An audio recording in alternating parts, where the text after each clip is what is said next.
தேவாலயத்துக்கு வந்தா வாயை திறந்து நல்லா ஜெபம் பண்ணணுமா இல்லையா? இவன் மனசுக்குள்ள அவனை போல நான் இல்லை, இவனை போல நான் இல்லை, இந்த பின்னாடி நிற்கிறேன் இந்த ஆயக்காரனை போய் நான் இல்லை அப்படி சொல்லிட்டு இவன் பாட்டுக்கு ஏசப்பாட்ட ஜெபம் பண்ணிக்கிட்டே இருக்கிறான். சரிங்களா? இப்படிப்பட்ட ஜெபத்தை ஏசப்பா கேட்பாரா?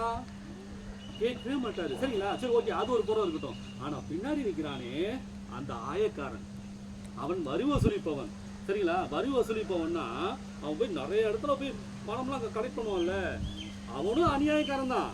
இந்த வரி வசூலிப்பவன் இருக்கானே, நிறைய பணத்தை சுருட்டுவானே, அவன் மட்டும் என்ன யோக்கியனா? அவனும் நிறைய பணத்தை என்ன பண்ணிருப்பான்? நிறைய பணத்தை தேவையில்லாம சேகரிச்சு வச்சிருப்பான், செலவு பண்ணிருப்பான். ஆனாலும் அவனுக்கு என்ன தெரியுது? அதெல்லாம் பண்ணது தப்புன்னு அவனுக்கு தெரியுது. சொல்லுங்க. மற்றவங்க பணத்தை திருடுறது, கவர்மெண்ட்டுக்கு சரியான முறையில கணக்கு காட்டாம அந்த பணத்தை எடுத்து வைக்கிறது தவறா இல்லையா? சரிங்களா? நேர்மை இல்லாம ஒரு பணத்தை சம்பாதிக்கிறோம்னா தவறு இல்லையா? ஆனா அவனுக்கு தெரிஞ்சிச்சு. யாருக்கு? இந்த வரி வசூலிப்பவனுக்கு நல்லாவே தெரியும் தான் சம்பாதித்த பணம் எல்லாமே தவறான வழியில் நான் சம்பாதிச்சேன் அப்படின்ட்டு அவனுக்கு தெரிஞ்சு போச்சு. சரிங்களா? அதனாலதான் இவன் சர்ச்சுக்குள்ளேயே போக முடியாம தான் செய்த தவறு என்று சொல்லி சர்ச்சு வாசலே நின்றுகிட்டு பாவியாகிய என் மேல் கிருபையாயிரும். சொல்லுங்க. பாவியாகிய என் மேல் கிருபையாயிரும் ஆண்டவரே அப்படி சொல்லிட்டு வானத்தை கூட அவன் ஏறெடுக்க துணியில, அவன் வானத்தை கூட பார்க்க முடியல அவனால. ஏன்னா அந்த அளவுக்கு இவன் பாவம் பண்ணியிருக்கான். யாரு? இந்த வரி வசூலிப்பவன். சரிங்களா?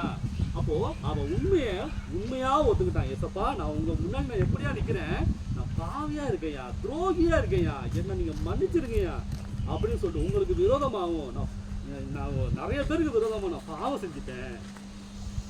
உங்க முன்னால என்னால பொய் பேச முடியல, பெருமையாகவும் நடந்து கொள்ள முடியல. இந்த பாவியாகிய இந்த பாவம் செய்கிற என் மேல கொஞ்சம் இரக்கமா இருங்க, என் மேல கொஞ்சம் இறங்குங்க, கிருபையா இருங்க சொல்லிட்டு என்ன பண்ணான்? மார்பிள் அடிச்சுக்கிறான். சொல்லுங்க. இந்த கையை எடுத்துங்க.